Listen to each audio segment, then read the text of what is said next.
পবিত্র ঈদ উল ফিতর উপলক্ষে ঢাকা মহানগর উত্তর ও দক্ষিণ মৎস্যজীবী দলের নেতৃত্বে জিয়াউর রহমানের মাজারে ফুল দিয়ে শ্রদ্ধা নিবেদন করতে আসে মৎস্যজীবী দলের কেন্দ্রীয় কমিটির সাবেক নেতৃবৃন্দ।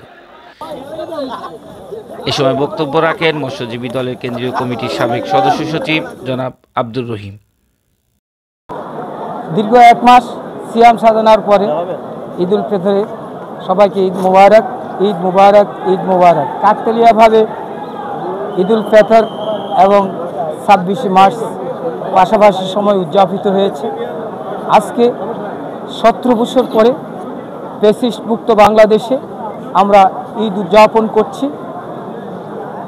এই ফ্যাসিস্ট মুক্ত, হাসিনা মুক্ত বাংলাদেশে গণতান্ত্রিক পরিবেশকে আনন্দময় করে তোলার জন্য প্রত্যাশায় আমরা যে আজকে এখানে উপস্থিত হয়েছি, সবাইকে জাতীয়তাবাদী মৎস্যজীবী দলের পক্ষ থেকে ঈদের শুভেচ্ছা জানাচ্ছি।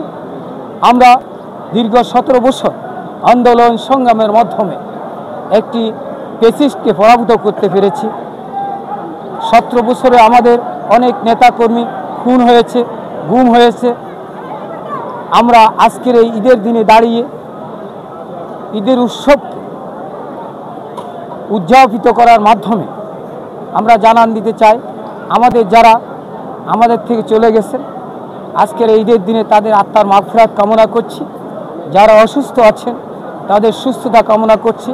বিশেষ করে 17 বছর পরে আন্দোলন সংগ্রামের মাধ্যমে 5ই আগস্টে যে বিস্ফোরণ হয়েছে, এই বিস্ফোরণের মাধ্যমে হাসিনা পালিয়ে যেতে বাধ্য হয়েছে।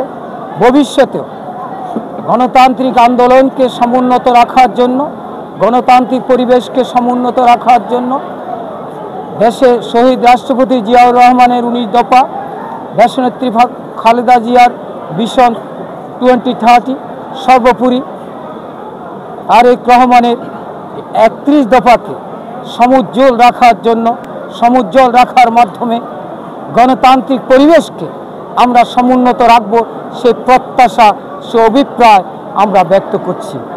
আমি ঘোষণা করতে চাই, আজকে যারা ক্ষমতায় আছেন কোনো তালবাহানা চলবে না, কোনো ষড়যন্ত্র চলবে না। সমস্ত ষড়যন্ত্রকে পদদলিত করে বিএনপি একটি গণতান্ত্রিক পরিবেশকে নিশ্চিত করার জন্য আন্দোলন করছে।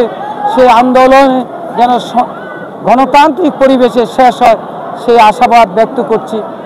কোনো সংস্কার নয়, সংস্কারের নামে দীর্ঘসূত্রিতা আমরা বরদাস্ত করব না। আমরা কোনো ষড়যন্ত্রকে বরদাস্ত করব না। ষড়যন্ত্রকে মোকাবিলা করে বিএনপি এগিয়ে যেতে শিখছে।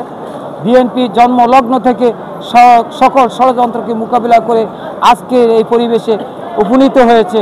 ভবিষ্যতেও গণতান্ত্রিক পরিবেশকে সমুজ্জ্বল রাখার জন্য, গণতান্ত্রিক পরিবেশকে ফিরিয়ে দেওয়ার জন্য, শহীদ রাষ্ট্রপতির জিয়াউর রহমানের বহুদলীয় গণতন্ত্রকে মানুষের মাঝে ফিরিয়ে দেওয়ার জন্য প্রয়োজন হলে আন্দোলন করব, প্রয়োজন হলে সংগ্রাম করব, সেই প্রত্যাশা, সেই অভিপ্রায় ব্যক্ত করে আজকের এই দিনে দাঁড়িয়ে সবাইকে ঈদের শুভেচ্ছা জানাচ্ছি মৎস্যজীবী দলের তরফ থেকে। নিবিড় চৌধুরী, ফ্ল্যাশ টিভি, ঢাকা।